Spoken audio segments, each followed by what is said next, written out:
Hello everyone, I am Jit Prexel Di Gregorio and I'm here to discuss about control system military AI. So, artificial intelligence in weapon system is no longer science fiction. It's a present day reality transforming warfare like the paper of Dr. Gabriel License to Kill that explore the emergency of lethal autonomous weapon system or LAWS and their global implication. So these systems are considered the third revolution in warfare, following gunpowder and nuclear weapon. As a global powers invest in military AI, we are facing a critical turning point in a human history. This presentation outlines key takeaways from the paper, reflection, and societal implication, and call for ethical accountability of License to Kill by Dr. Gabriel. So, what is laws or what are laws? So, are lethal autonomous weapon system are weapons capable of selecting and engaging target without human intervention. Unlike traditional drones that requires a human operator like manual, and laws can operate completely independently. Their decision-making cycles involve five steps: find, fix, track, and select and engage, entirely managed by AI. This system range in autonomy from in the loop or human control to off the loop like fully autonomous. The concern is that once activated, this machine can kill without any human input, raising serious moral and operational question. So, what are the benefits and risks of laws? So, laws proponents of laws highlight faster response, time reduced casualties among soldiers, and improve battlefield accuracy. However, these benefits come with significant risks. AI is vulnerable to hacking, bias, and errors, which could cause catastrophic mistakes. So, the speed of AI system could also escalate conflict before human can intervene.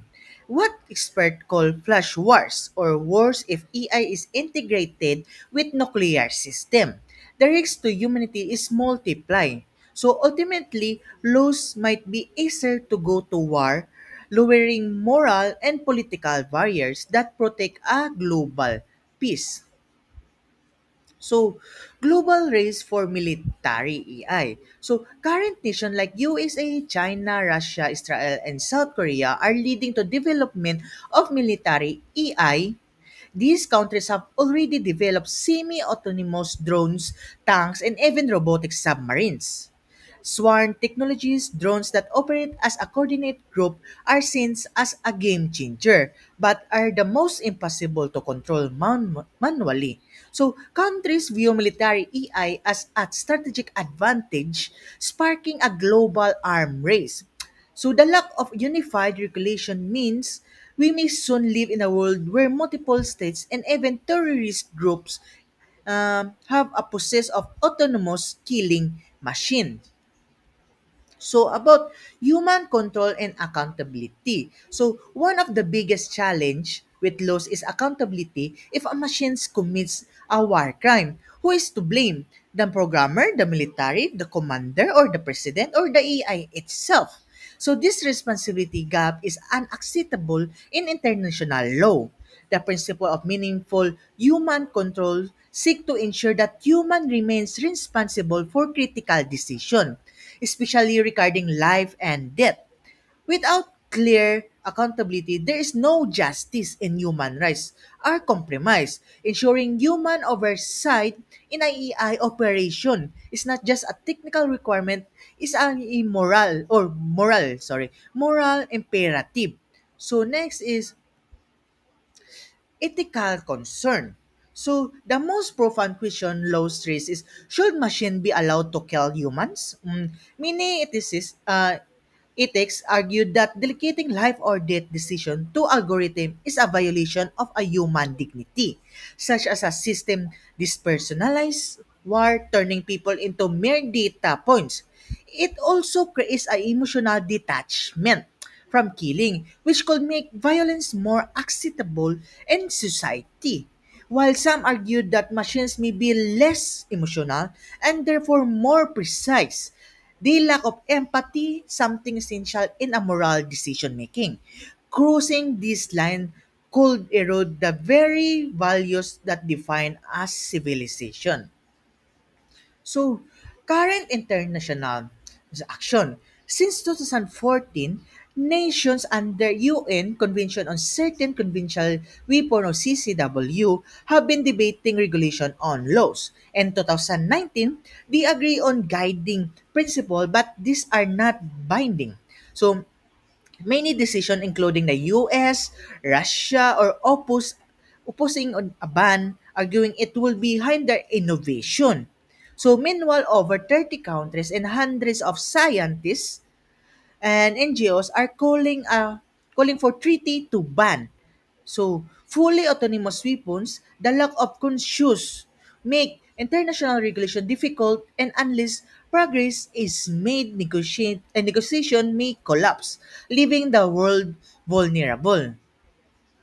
So unsa what impact of human civilization, what are the impact of human civilization? So the militarization of AI is not just a security issue, it will shape our future.